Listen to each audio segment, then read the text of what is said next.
Halo, balik lagi ke channel YouTube HMTI ITERA. Buat teman-teman yang belum subscribe, silahkan subscribe dulu ya.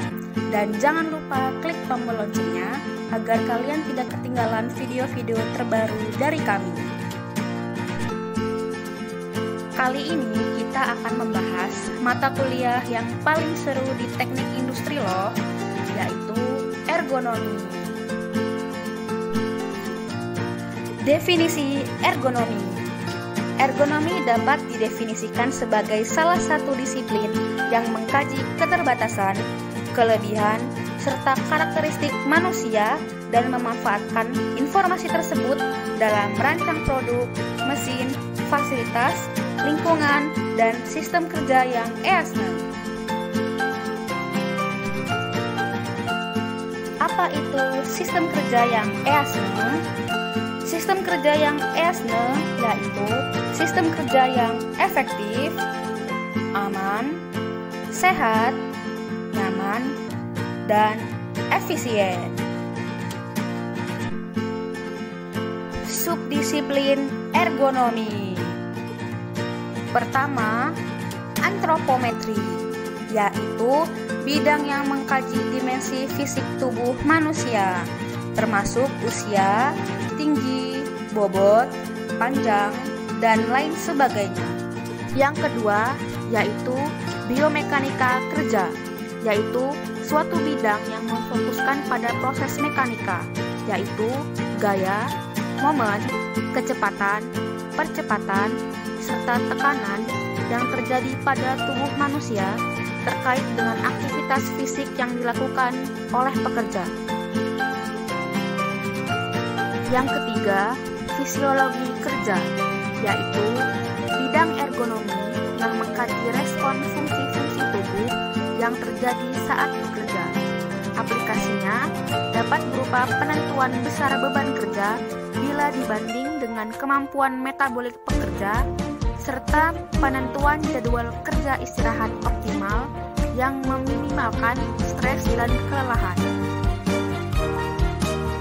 Yang keempat, sistem penginderaan. Dalam bab ini, fokus bahasan adalah sistem penglihatan dan sistem pendengaran sebagai dua alat indera manusia yang paling dominan. Berbagai alat penyampai informasi harus dirancang sedemikian rupa sehingga mampu memahami keterbatasan manusia dalam penglihatan dan pendengaran yang beragam antar satu individu dengan yang lainnya.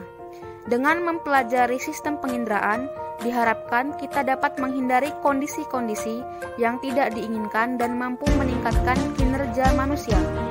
Yang kelima, Human Information Processing dan ergonomi kognitif, yaitu bidang ergonomi yang mempelajari bagaimana manusia memproses informasi dari lingkungannya, dimulai dari tahap mengindra adanya stimulus dan mempersepsikannya, sampai dengan mengambil keputusan dan melakukan tindakan yang diperlukan. Yang keenam, Displays and Controls, yaitu bidang ergonomi yang memiliki fokus berupa kajian atas rancangan display maupun kontrol yang cocok dengan karakteristik penggunanya. Contoh aplikasi antara lain display untuk mesin-mesin industri, display dan kontrol pada kabin pesawat, dan lain-lain.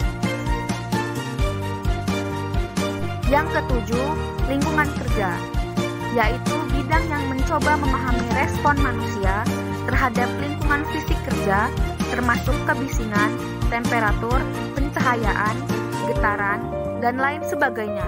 Informasi yang diperoleh dari bidang kajian ini dapat dimanfaatkan dalam menentukan penempatan lampu penerangan, lama waktu istirahat, dampak rotasi kerja, serta efek penggunaan alat pelindung diri. Yang kedelapan, ergonomi makro. Berangkat dari konsep sosioteknologi, bidang ini merupakan suatu pendekatan sistem dalam mengkaji kesesuaian antara individu, organisasi, teknologi, serta proses interaksi yang terjadi. Tujuannya adalah tercapainya tujuan organisasi secara efektif dan berkelanjutan melalui evaluasi organisasi kerja. Dengan demikian, perbaikan tidak difokuskan pada operator dan pekerjanya, namun lebih pada perancangan sistem secara keseluruhan serta sebagai upaya yang efisien dalam mencapai tujuan organisasi.